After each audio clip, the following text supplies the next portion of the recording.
r/TooAfraidToAsk. Hallorain says, why are so many rural US areas Republican? Even rural places like New York and California are red despite everywhere else voting blue. I know there's less people in rural areas, but why are those places conservative in the first place? Slatoffin0 says, people in cities and people in rural areas have vastly different needs. Here's an easy one. Think of investing in public transportation. People in the cities love it. They want better subways, buses, etc. But if you live out in the sticks and everyone you know has their own truck, you don't want your tax money going to something like that, no matter what state you live in. Usmkmech says, another example, police response time in rural areas can sometimes be measured in hours or even days. The only deputy on duty may be on the other side of the county and my neighbor may be the closest backup. This makes owning my own firearms a necessity, not the Karasic or NRA nutjob that some urban Democrats make it out to be. Bebo I'm Robot says, to add to that, being outside and hearing gunshots in the country and being outside in the city and hearing gunshots, those are two wildly different experiences. Nick Sallow says, people in urban areas have to deal with people not like themselves, governments that manage big projects, and multiple powerful competing interests that cause major change around them. People in rural areas might have to deal with that. Usually they don't. So it's easier for them to imagine never having to change.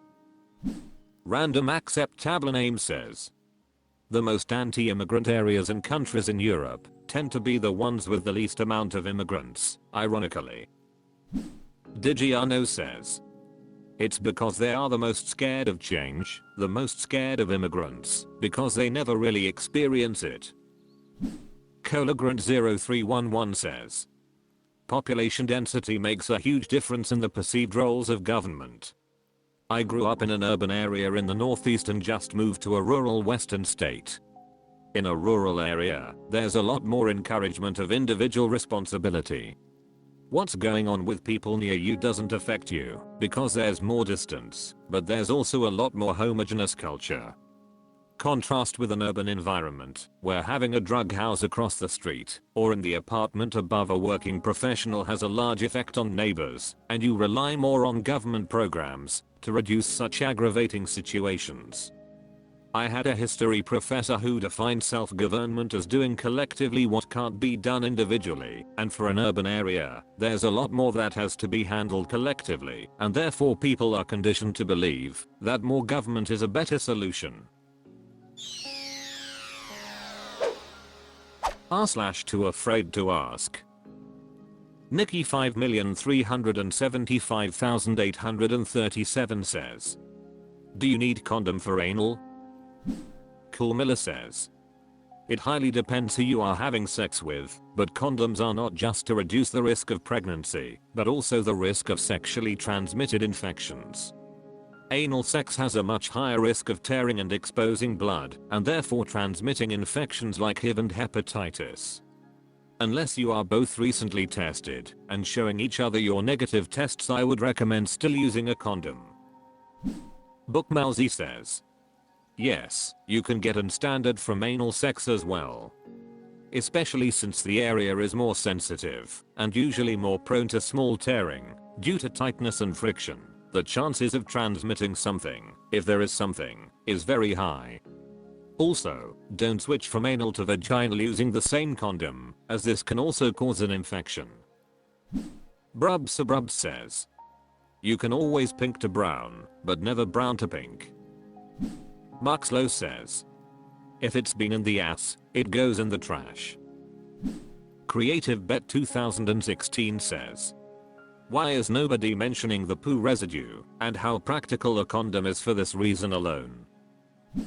Tynes says, I'm old. Back in the 80s during the start of the AIDS epidemic we learned that you never have anal sex without a condom. I can't believe the number of people who decided to live on the edge and bareback without one. The risk is less these days with PrEP meds and people with undetectable levels of the virus, but I still wouldn't do it. Zelausadil Cup 416 says, what do you mean by need? If you'd use a condom for PIV sex with this person, then you still need to use a condom for anal. Pretty sure it's actually easier to contract in standard via anal than it is vaginal or oral. Independent size 7972 says, if you're not a tested and fluid bond pair, then yes, being the anal receiver has the most risk for STDs compared to giver or vaginal receiver. Angrilagus says, yes. Because of HIV and STIS. Also because of poop. Poop thing. Freebird 303 says, yes. STDs are still a real concern with anal. Mintswipe says, condoms do more than prevent pregnancy, they also prevent the spread some STDs. If you and your partner are tested and clean, go ahead. r/TooAfraidToAsk. Zoatic says, why are people seemingly obsessed with posting images of their children online? Obsessed may be a bit of an exaggeration, but considering the topic, I'm surprised that so many do it so frequently in the first place. What remains in the internet stays in the internet. The picture of your child will forever float there for every weirdo to look at. Most children probably not consent to being posted online for everyone to see, simply because they may not understand this topic yet. I get that as a parent, you are the one who decides it, but is there no thought process going on in the head of these parents? Personally, I would feel quite uncomfortable if someone focused me in their shot and then proceeded to post it on the internet without my consent. So morally speaking, why do many parents not care about this aspect / the security / privacy of their child? Word Unladed says, for any of these reasons and more, / people just want to celebrate what's important to them. For many, that's their children. / they see other parents do it, and they want to be part of that shared experience. / their competition with other parents. / they are not concerned with the unlikely outcome their child's photos will be used maliciously. / this is their version of the photo album their parents had of them growing up. A lot of people aren't computer savvy and aren't sure how to organize or migrate their photos to a secure cloud / computer, so the internet is their way of being able to look back on the enjoyable moments of parenthood. Inginaface says, people like sharing shit about their lives with their friends, and a kid is a pretty big part of people's lives. Soundwave 1976 says, I like to share pictures of my family online with fiends and distant family. Quiet Shoulder says, totally get where you're coming from. There's definitely something to be said for considering a kid's future privacy. I think for some parents, sharing pics is just part of documenting family memories or staying connected with friends and family. But when you look at the bigger picture, pun intended, it's easy to see how some kids might grow up feeling weird about having their entire childhood out there for the world to see. I think it's a mix of social norms, wanting to share milestones, and maybe not thinking long term about how those photos will sit on the internet forever. I mean, today's cute bath pic could become tomorrow's cringeworthy search result. Parents might be better off making a private family album or group chat. The internet doesn't need to see every little thing, right? Bristol Soverall says, it's not that deep. Unless the nature of the photo is completely inappropriate or it exploits the child, I don't see a problem with it. It's like a virtual photo album. Dumb popular girl right square bracket 4 says, personally, I would feel quite uncomfortable if someone focused me in their shot and then proceeded to post it on the internet without my consent. As a photographer, I'll never understand why people are so uncomfortable with taking pictures. Tinkflower says, I'm pregnant right now and have already decided I'm going to post photos very sparingly if at all. Maybe that feeling will change after he's here, but at most I would post privately on Facebook, where I've purged my friends list down to about 150 people.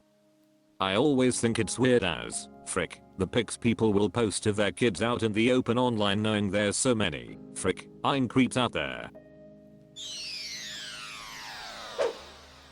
r/TooAfraidToAsk. Dreams of Lavender says, what is the point of answering truthfully about disabilities on job applications if the pattern is that applicants with disabilities get denied/discriminated against/screened out? Phonix Epoch says, it's kinda rough. My ex had severe vision impairments, and it was often difficult to tell which job she could do with maybe a little more training, and which were beyond her. People hiring her had a difficult time gauging whether she'd be a good fit during the interview process. She was let go more than once within 2 weeks. If it's a disability that can be truly hidden, I'm not sure it's worth mentioning it. Most employers view it as a net negative to hire with disabilities, so they want those that either are super easy to work around or bring something strong enough to the table to make up for it. The Purple Goat says, blind guy, here. The problem we run into is that sighters can't figure out how they would do something if they no longer had sight. Therefore, no one else can figure it out either, and it's impossible. And we then have us not being hired. Hunter of Shadows says, lots of wrong answers here.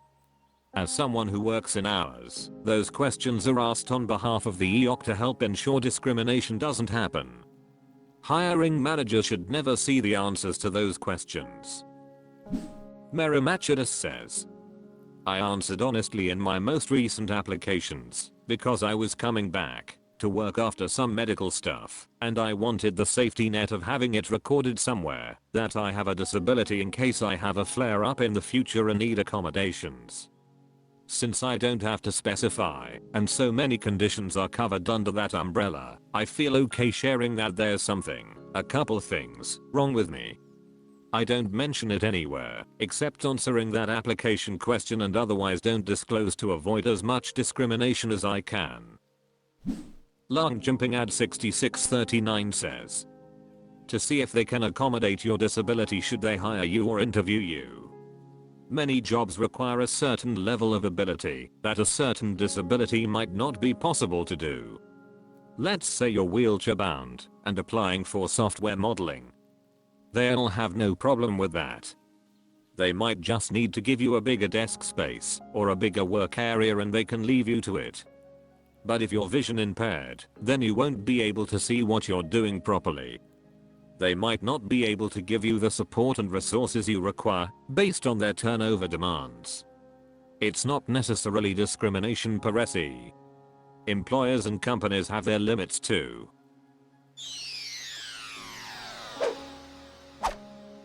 That's all for this video. Thank you for watching. Please subscribe.